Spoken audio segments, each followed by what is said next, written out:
দীর্ঘ 6 মাস পর বাড়ি থেকে কোনো অনুষ্ঠানে বের হলাম, আর এত লোকজনের মাঝখানে বেরোতে পেরে আজকের মনটা কিন্তু আমার ভীষণ খুশি। তো চলো তোমাদের আজকের ব্লগে শেয়ার করব আজ হঠাৎ করেই হাজব্যান্ড আমাকে কোথায় ঘুরতে নিয়ে গেল। আসলে প্রেগনেন্সির জন্য তো সেইভাবে বাড়ি থেকে বেরাতামই না, তবে আজকে শরীরটাও ভালো ছিল আর সব মিলিয়ে মনটা একটু খারাপ ছিল, তাই মন ভালো করতে হাজব্যান্ডের এই প্রচেষ্টা। চলো ব্লগটা শুরু করছি।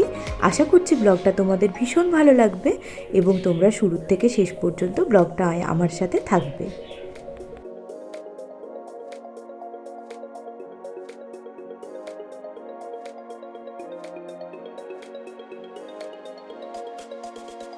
না না, আজকে আর গুড মর্নিং নয়, আজকে গুড আফটারনুন বলা চলে।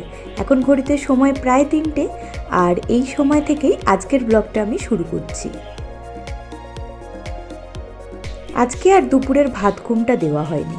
আসলে আজকে আমার কিছু ব্লাড টেস্ট ছিল, সেগুলো করানোর জন্য অপেক্ষা করতে হচ্ছিল, তাই দুপুরে ঘুমানোটা আজকে স্কিপ করে গেছি। আর ঘুমানোর সময়টা যেহেতু পেরিয়ে গেছে, সেহেতু ইচ্ছা করলো না আর শুতে। টুকটাক কিছু কাজকর্ম করছি, চলো সেগুলোই তোমাদের সাথে আগে শেয়ার করে নিই। একদিকে ব্লাড টেস্ট হয়েছে, একদিকে কয়েকটা রিপোর্ট আনতে যাবার ছিল। তো হাজব্যান্ড দুপুরবেলা স্নান টান করে যখন রিপোর্ট আনতে গিয়েছিল, একটা জবা ফুলের গাছ এনেছে। তো দেখলাম এই সময় ও সেই গাছটার পটিং করছে। তো ও যখন করছে, ওর সাথে সাথে আমিও এখানটা ঘুরছিলাম, আর তার সাথে আমার যে টুকটাক কাজগুলো ছিল, গোলাপ গাছের ফুলগুলো কাটলাম, একটু সাফ লাগালাম। তো সব মিলিয়ে দুজনে মিলেই এখানে ঘুরঘুর করছি। আর তার সাথে এই পড়ন্ত বিকালের যে রোদটা, এটা উঠোনে খুব সুন্দর পড়ে, তো রোদে গা সেকাও হচ্ছে বলতে পারো। গাছ আমাদের দুজনেরই ভীষণ প্রিয়। এরকম মাঝে মধ্যেই একটা আধটা গাছ কিন্তু আসতেই থাকে, আর গাছগুলো লাগানোর পর যখন ফুলে ভরে ওঠে, তখন যেন আলাদাই একটা প্রাপ্তির সুখ পাওয়া যায়। আর আমরা দুজনেই এই সুখটাকে ভীষণভাবে উপভোগ করি। এরকমভাবেই একটা একটা করে প্রচুর গাছ হয়ে গেছে বাড়িতে, তবু কেন জানি না এই গাছ কেনার নেশা আমরা দুজনের কেউই ছাড়তে পারি না। এই সময় পর্যন্ত খুশি ছিলাম অন্য কারণে, গাছ কেনা হয়েছে, বাড়িতে আরেকটা নতুন অতিথি এসেছে। তবে এই সময় কিন্তু বলেনি যে সামনেই একটা ক্রিসমাস কার্নিভাল হচ্ছে, যেটা জানুয়ারির কিছুদিন পর্যন্ত চলছে, এখনও শেষ হয়ে যায়নি। আর আমার বাড়িতে একদম কাছ থেকে কাছেই, তো আজকে বিকালে আমাকে ওখানে ঘুরতে নিয়ে যাবে, সেসব কিছুই বলেনি এই সময়, সেটা আমাকে বিকালে বলেছিল।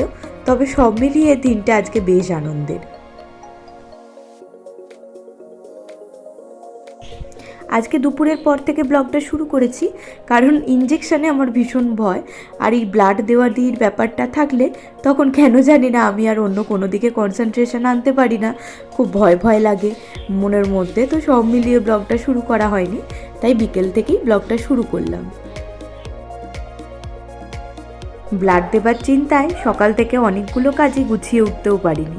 এই যে অনেক রকম ফল আনা হয়েছিল, আসলে এর আগের রিপোর্টটাতে আমার হিমোগ্লোবিনের পরিমাণটা বেশ কিছুটা কমে গেছে। তো সব মিলিয়ে খাওয়া দাওয়ার প্রতি ডাক্তার জোর দিতে বলেছে, আর যদি না হিমোগ্লোবিন বাড়ে তাহলে অন্য সাপ্লিমেন্ট হিসাবে হয়তো ওষুধ বা ইঞ্জেকশন শুরু করবে, তো সেটা আমি একদমই চাই না। তাই খাওয়া দাওয়ার উপর একটু বেশি জোর দেওয়া হচ্ছে, এবং যে জিনিসগুলোর জন্য হিমোগ্লোবিনটা আবার বাড়বে সেই কিছু ফল বলেছিল, সেই সব রকম ফলই মিলিয়ে মিশিয়ে এনেছে, আর সেগুলোকেই এখন আমি গুছিয়ে নিচ্ছি। এখানে আমার একটা মাছ আছে ফাইটার। এর আগের মাছগুলো তো মারা গিয়েছিল, তোমরা সকলেই জানো। তাই এবারে হার্ট ফিশ যেগুলোকে বলে, তার মধ্যে ফাইটার উল্লেখযোগ্য। একটাই মাছ এনেছে, আর এই মাছটা বেশ ভালোও আছে, আর অনেক দিন হয়েও গেল। তো ওকে দিনে দুবার খেতে দিতে হয়, একবার সকালে একবার সন্ধ্যের দিকে। আজকে যেহেতু আমি সন্ধ্যেয় থাকবো না, তাই ওকে খাবারটা একটু দুপুরে দিয়ে দিলাম। একদিকে গাছ উপহার পাওয়া, অন্যদিকে মেলায় যাওয়ার খুশিতে গায়ে হাওয়া লাগিয়ে ঘুরে বেড়াচ্ছি। হঠাৎ এমন সময় রান্নাঘরে এসে চোখে পড়লো, আরে আজকে তো গ্যাসটা পরিষ্কারই করা হয়নি। যেহেতু ব্লাড নিতে চলে আসবে, তাই তাড়াতাড়ি স্নান খাওয়াটা কমপ্লিট করেছিলাম। এদিকে গ্যাস মোছা আর রান্নাঘর পরিষ্কার করার কাজটা করাই হয়নি। তাই দেখলাম এখন যখন বাকি আছে, তাই ফাঁকিবাজি না করে এই কাজটাও আনন্দে আনন্দে করে নেওয়াই ভালো। আমরা মেলা দেখতে যাব সন্ধ্যের দিকটাতে, বা একটু সন্ধে সন্ধে হবে এরকম টাইমে। খুব বেশি সময় থাকবোও না আর খুব বেশি ভিড় হলে সেখানে ঢুকবোও না, এই হচ্ছে শর্ত। তবে যেহেতু যাব সেহেতু কাজগুলো গুছিয়ে রাখলে আমারই ভালো হবে। আর এত কাজ করার পরেও খানিকক্ষণ রেস্ট নেবার সময়ও ছিল, ঘন্টাখানিক মতো একটু শুয়েছিলাম, ঘুম যদিও হয়নি তবু একটু শুয়ে গা এলিয়েছিলাম, তারপরে আবার রেডি হয়ে মেলার জন্য বেরিয়েছি। এদিকে কাজগুলো হতে থাক আর এদিকে আবারও কিছু পুরনো কথা তোমাদেরকে বলে নিই। আমি দীপা, আমার জীবনের কিছু সাতকাহন তোমাদের মাঝখানে আমি তুলে ধরি। যদি আমার ব্লগগুলো তোমাদের ভালো লাগে অবশ্যই ভিডিওটা ছেড়ে যাবার আগে লাইক কমেন্ট করে যেও। তোমাদের করা একটা লাইক বা কমেন্ট আমাকে কিন্তু পরবর্তী ভিডিও বানাতে অনেকটা অনুপ্রাণিত করে। যারা নিয়মিত আমার ভিডিও দেখো, লাইক কমেন্ট করো, প্লাস সাবস্ক্রাইব করে চ্যানেলটাকে আমার পাশে রয়েছো, তাদের কাছে আমি আন্তরিকভাবে কৃতজ্ঞ। আর যারা কাজটা এখনও করোনি তাদের কাছে আমার অনুরোধ রইল, প্লিজ ভিডিওটা ছেড়ে যাবার আগে যদি কিছু ভালো লাগে আমার চ্যানেলটা সাবস্ক্রাইব করে আমার পরিবারের সদস্য হয়ে যেও। এমন কিছুই বেশি কাজ ছিল না, এই যে দেখতে দেখতেই দেখো কাজটা হয়ে গেল। সন্ধ্যের দিকে হালকা পাতলা টিফিন খাওয়া হয়, আর আমরা যেহেতু মেলায় যাব প্রথমে ভেবেছিলাম বাইরে হয়তো টুকটাক কিছু খাওয়া হবে, তাই কোনো টিফিন বানানো হয়নি। কিন্তু এদিকে আমার হাজব্যান্ডের জোর খিদে পেয়েছে, তো এই সময় ভরসা একটাই, একটু মুড়ি মাখা বানাচ্ছি। আর আমাদের বাড়িতে একদম কাছেই একটা চপের দোকান আছে, তো চপটা চাইলেই মাকে বা বাপিকে দিয়ে আনানো যায়। বাপি চপ এনে দিয়েছে আজকে, আর তাই দিয়েই একটু মুড়ি মাখা করে নিচ্ছি। একটু ছোলা ভেজানোও ছিল, সেগুলোকেও একটু তেলের উপর নেড়ে নিয়েছি যাতে মুড়ি মাখাটা খেতে বেশ ভালো হয়। যতই আমরা বাইরের খাবারের প্রতি আকৃষ্ট হই, মাঝে মাঝে সন্ধ্যের দিকে এরকম শসা, পেঁয়াজ, ছোলা আর চপ দিয়ে মুড়ি মাখা খেতে কিন্তু কম বেশি আমরা সকলেই ভালোবাসি, তাই না? মুড়িটা যদিও আমার অপছন্দের একটা খাবার, একদম ভালো লাগে না, তবে এইভাবে মুড়ি মাখা হলে সেটা কিন্তু খেতে আমার বেশ ভালো লাগে। প্রথমে একটা স্প্যাচুলা দিয়ে ট্রাই করলেও পরে ওই হাত দিয়ে মাখামাখিতেই নেমে এসেছি, না হলে না মুড়ি মাখাটা ঠিক ভালো হয় না। আর এটা খেয়েই আমরা কিন্তু বেরিয়ে পড়েছিলাম মেলার উদ্দেশ্যে। আর বেশ ভালোই ভিড় ছিল, তবে জায়গাটা যেহেতু অনেকটা বড় তাই খুব একটা অসুবিধা হয়নি, আমরা কম বেশি সবই ঘুরেছি। তবে খুব বেশি সময়ের জন্য ছিলাম না, টুকটাক সব কিছু দেখেছি, কিছু কেনাকাটা করেছি, আর তারপর খুশি মনে বাড়ি চলে এসেছি। মেলায় যেতে ছোটোবেলা থেকেই আমি ভীষণ পছন্দ করি, আর মেলাতে গেলে কিছু কিনবো না সেটা হয় না। আর কেনাকাটাটা মূলত ওই সাংসারিক বিষয়ের উপরেই হয়ে থাকে।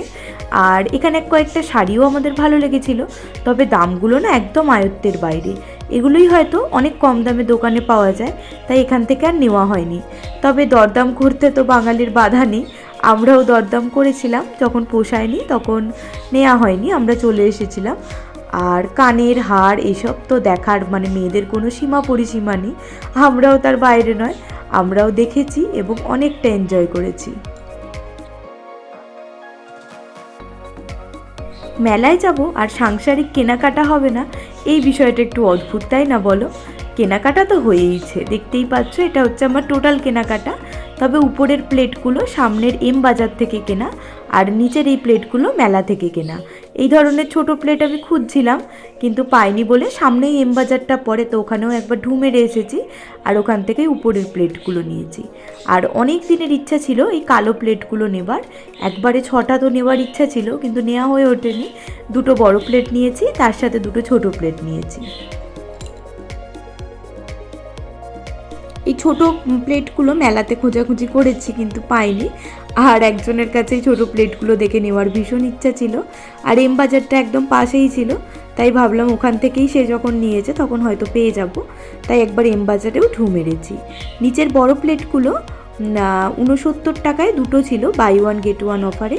আর উপরের বাটিগুলো 29 টাকায় 2টো ছিল, মানে পার পিস 15 টাকা মতো আমার পড়েছে। আর নিচের প্লেটগুলো পড়েছে 35 টাকা মতো।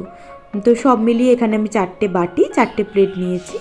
আর এই যে 4টে ক্লিপ, আসলে এগুলো তো কিনতেই হয়, নয় হার, নয় চুড়ি, নয় কানের, এগুলো মেয়ে হবার একটা প্রতীক বলতে পারো। তো সব মিলিয়ে এই যে এই ক্লিপগুলোও কিনেছি, তবে এগুলো আমাকে বৌদি কিনে দিয়েছে। বাড়ি ফিরে অনেকক্ষণ গল্পগুজব হয়েছে, মেলায় কি দেখলাম না দেখলাম, কি বসেছে সব মিলিয়ে মা বাপির সাথে অনেকটা সময় কাটিয়ে ফেলেছি। এখন রাতের খাবারের ব্যবস্থা তো করতেই হবে, আর অনেকটা লেটও করে ফেলেছি। আর কোথাও গেলে না শরীরটা এখন একটু বেশি ক্লান্ত হয়ে যায়, তখন আর মনে হয় না বেশি কিছু করি বা করার এনার্জি থাকে না বলতে পারো। তো রাত্রেবেলা একটু সেদ্ধ ভাত বসিয়ে দিচ্ছি, ব্যাস তাহলেই হয়ে যাবে। আসলে রান্নাবান্নাটা না প্রত্যেকটা পরিবারের পছন্দের উপর নির্ভর করে। আমাদের বাড়িতে যখন কেউ ক্লান্ত থাকে বা সময় কম থাকে তখন সেদ্ধ ভাতই হচ্ছে ভরসা, কেননা আমাদের বাড়ির প্রত্যেকেই সিদ্ধ ভাতটা খেতে কিন্তু ভীষণ পছন্দ করে। রাতের দিকে ভাত খাওয়াটা খুব একটা স্বাস্থ্যসম্মত নয়, সব দিনই আমাদের বাড়িতে রুটিই হয়। তবে মাঝে মাঝে যখন এরকম পরিস্থিতির মধ্যে আটকে যাই তখন আমার মনে হয় এই সেদ্ধ ভাত করে ফেলাটাই বুদ্ধিমানের কাজ। তবে আমার হাজব্যান্ডও একটু ভাত খেতে পছন্দ করে, মাঝে মাঝে ওর আবদারে ভাত করতে হয়। তবে সেক্ষেত্রে রুটি ভাত দুটোরই অপশান থাকে। তবে আজকে কেন জানি না আর ভালো লাগছিল না, তাই ভাতের কথা জানাতেই পরিবারের সকলেই সম্মতি জানিয়েছে, আর আমিও ভাতটা চাপিয়ে দিয়েছি। রুটি হলে তার সাথে আবার একটা কিছু সবজি বানাতে হতো, এবং সেই সবজি কতটা কে খাবে তাও জানি না। মেলায়ও টুকটাক খাওয়া দাওয়া হয়েছে, প্লাস বাড়ি থেকেও চপ মুড়ি খেয়ে যাওয়া হয়েছিল। তো সব মিলিয়ে আজকে ভাত করাটাই আমার কাছে সহজ উপায় বলে মনে হয়েছে, এবং সকলের মনোপুত হবে বলেও আশা রেখে ভাত বসিয়েছি। আর সেদ্ধ ভাত মানেই তার সাথে একটু সবজি, একটু আলু সিদ্ধ। তবে আজকে আর আমি কোনো সবজি দিইনি, শুধু আলু আর ডিম সিদ্ধ দিয়েই কাজটা চালিয়ে নিয়েছি। শীতকালে রাতের দিকে গরম গরম খিচুড়ি খেতেও কিন্তু মন্দ লাগে না। যখন আলুটা ছাড়াচ্ছিলাম তখন মনে হচ্ছিল যে ভাত না করে একটু খিচুড়ি করি, তারপর আবার মনে হলো না, সেই ক্ষেত্রে ঝামেলা আবারও বাড়বে এবং শরীর সাথ দিচ্ছিল না, একটু ক্লান্ত লাগছিল, তো রেস্ট করতেও ইচ্ছা করছিল। তার জন্যই আর রিস্ক না নিয়ে ওই ডিম ভাতে আলু ভাতে ভাতের দিকেই আজকে যাত্রা করেছি। এরকম ধোঁয়া ওঠা গরম ভাতের সাথে ঘি, আলু ভাতে আর ডিম সেদ্ধ থাকলে আমার তো ভীষণ পছন্দ হয়। আর সেরকম অন্য কিছুর আশা রাখি না, আমার এটা ভীষণ পছন্দের একটা খাবার। তোমরাও কি কেউ আমার মতো এরকম সিদ্ধ ভাত খেতে পছন্দ করো? যদি করে থাকো অবশ্যই কিন্তু আমাকে জানিও। এদিকে আরেক বিপর্যয়ের মুখে পড়েছি, ভাতটা চাপিয়ে দিয়ে দেখি বাড়িতে ডিম বারণ, তো ডিম একেবারেই নেই। তো মাকে আবার দোকান পাঠিয়ে একটু ডিম আনানো করালাম, আর যেটা আজকের প্রয়োজনীয় সেটা ভাতের মধ্যে দিয়ে দিয়েছি সিদ্ধ হতে, আর বাকি এক্সট্রা যেটা আনা হয়েছে সেটা এখন গুছিয়ে রাখছি। আর রান্নাঘর যতই গুছিয়ে রাখি না কেন সব সময় মনে হয় অগোছালো এলোমেলো হয়ে গেছে, তাই আবারও জিনিসপত্র একটু এদিক ওদিক করে গুছিয়ে নিচ্ছি। আর তার সাথেই এদিকে দেখো আমার ভাতটাও মোটামুটি হয়ে এসেছে। তবে যেহেতু সিদ্ধ ভাত একটু গলা গলা করব, তাই গ্যাসটা কমিয়ে আরেকটু বসিয়ে রাখবো।